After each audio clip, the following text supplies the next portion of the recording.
All right. So we'll start by this. This is a highly artistic class. Okay. So you guys on the right side, okay, is this picture, and you guys on the left side is this picture, right? Which one is better looking in your opinion? Like the one on the right? Yeah. How much do you think it's worth more? Which one is worth more? The left one. The left one's worth more. Yeah. Right.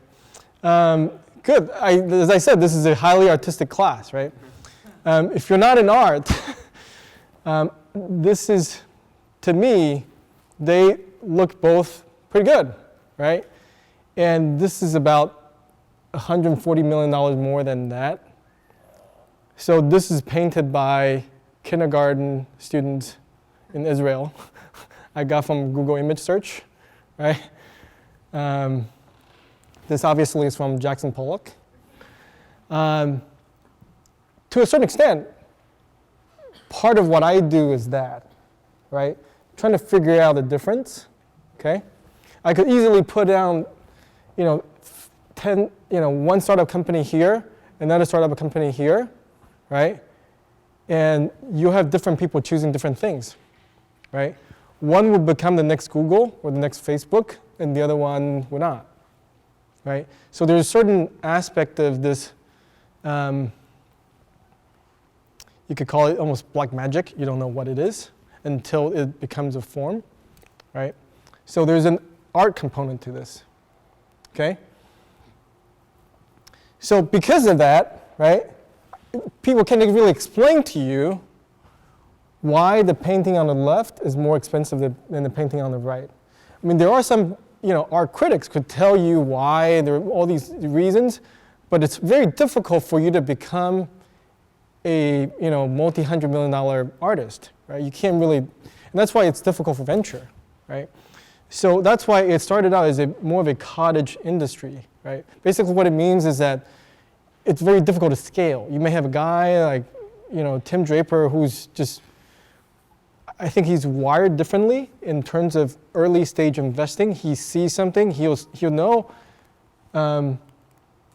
this is going to be a $100 million painting, but that one is not. So people would have this kind of conviction, right? So it has been very difficult to scale.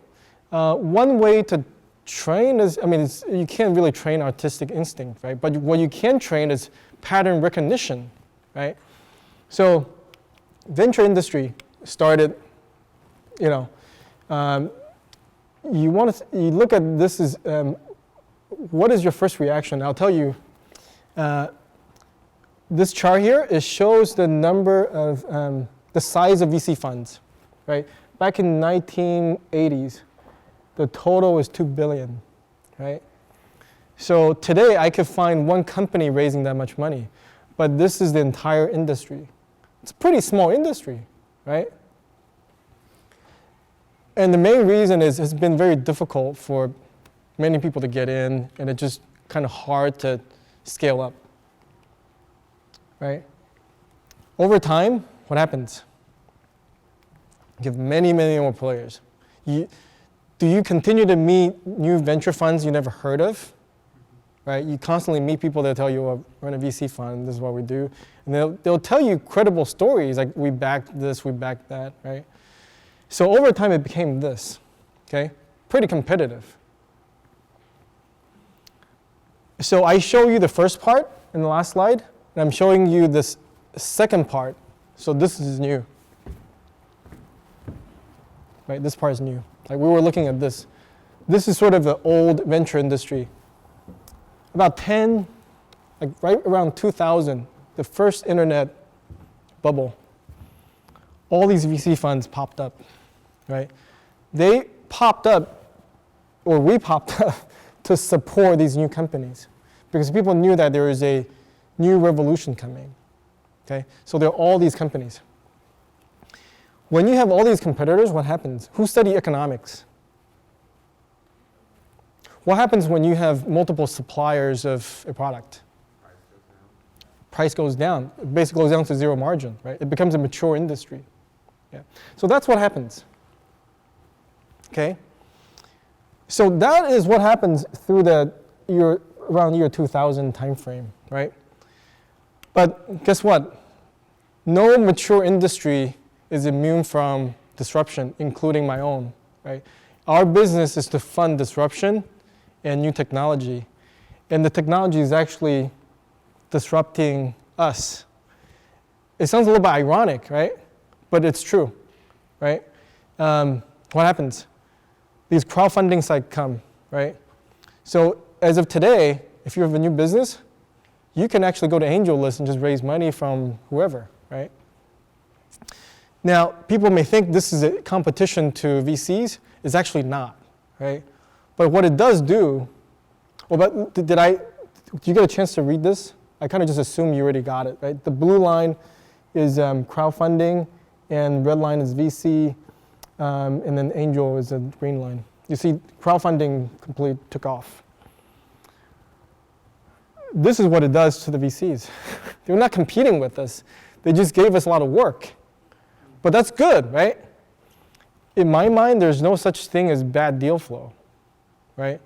I could choose not to look at it, but if you give me more projects for me to look at, in theory, that should improve my hit rate of finding good companies, right?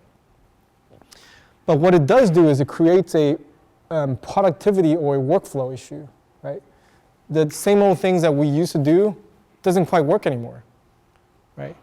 If you talk to, I think Bill Draper was here, he must have talked about when he was in venture 30, 40 years ago. It's basically driving down the road to see where the new companies are formed, right? Now, we have the luxury of not having to drive down the road, right? I just get online or talk to people, right? But to a certain extent, it's a different kind of challenge, right? Because even if I spend all day, all night reading, I can't possibly review all the business plans or even sort of come across all the possible businesses out there, right?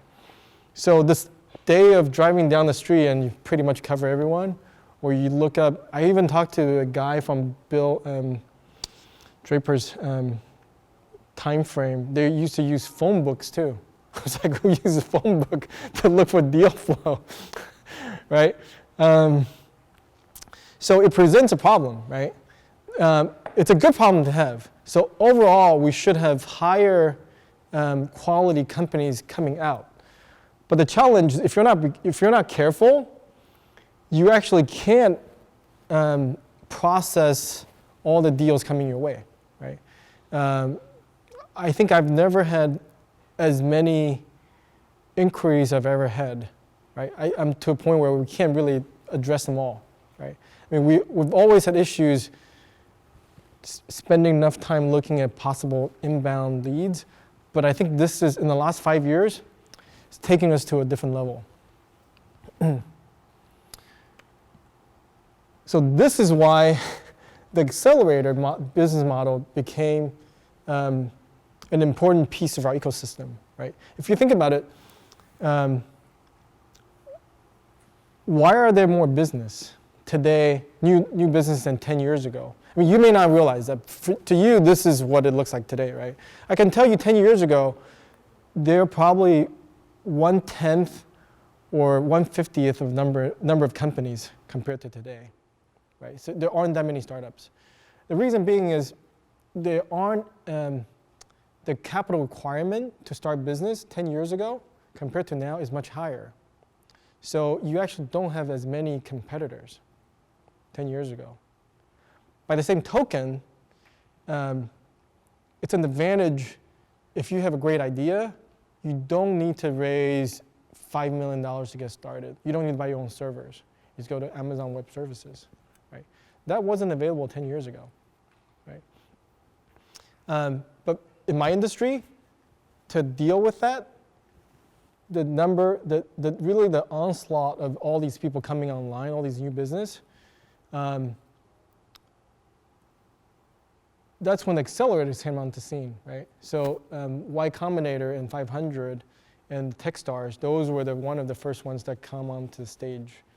They effectively helped take millions of new startups, kind of help them, package them, help them accelerate, and then bring it to the VC pipeline. Right?